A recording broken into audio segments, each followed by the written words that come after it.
As a lot of you guys know, thanks to my website, zombiesdon'trun.net, I'm on the Scream Factory, Shout Factory press list, so that's why I get a lot of stuff to do advanced reviews for.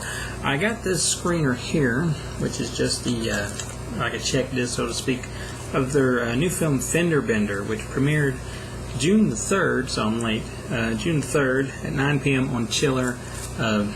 Basically, if you watched it, then you know what it is. I'm sure if you don't, it's basically a slasher. They made, and this is like their first in-house production, I believe. I think they actually, made this film under the Scream Factory banner or the Shout Factory banner, something like that of them sorts.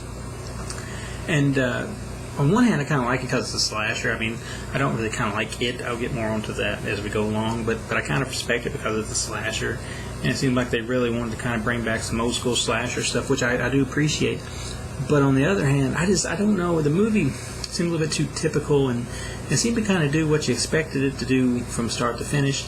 And if you didn't see it, it's not horrible, but it's just not that great or not that memorable. It basically, the gist of the whole thing is there's this guy they call the driver.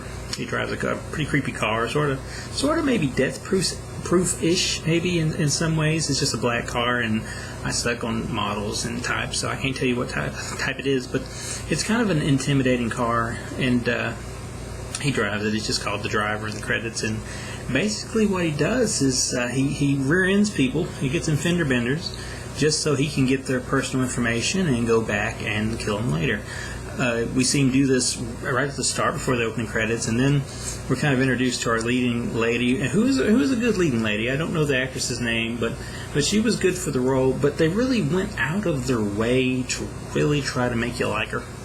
It's pretty obvious how much they're really trying to make you like this leading lady. There's little things. It's like, oh, she's this really nice person, and she's having trouble with her boyfriend, and she's got these little quirky friends, and all that stuff. And things kind of drag on, after he fender benders her, and then, he texts people before he does anything to them because he's got their information, and she's kind of playing it off, but she's getting suspicious. And ultimately what happens is they end up, her couple of friends and her, and the boyfriend she's estranged with, they all end up at the same location for what ultimately leads into the third act of the film.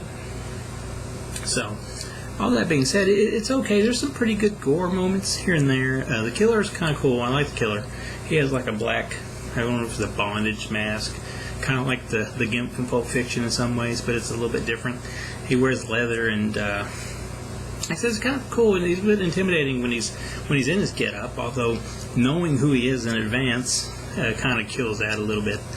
The lead, like I said, the lead's okay, but things, in the film, there's some cool moments, but things kind of just go the way you expect them to go, so it doesn't really bring nothing new to the foe. It doesn't really hurt it, but it doesn't do nothing very memorable. There's probably one kill that stands out above the rest, and the end, I think they really went for more than what they got at the end. I think most people's going to see this thing going the way it goes from a mile away, and while they did try to change some of the typical things here and there, there's a lot of things they really didn't get to change too well, because you can still kind of predict where they're going to go. So Fender Bender is a nice film. It's probably worth a watch, but it's not that great of a film overall, and I don't know if anybody who sees it are going to probably go and revisit it too often after they originally see it.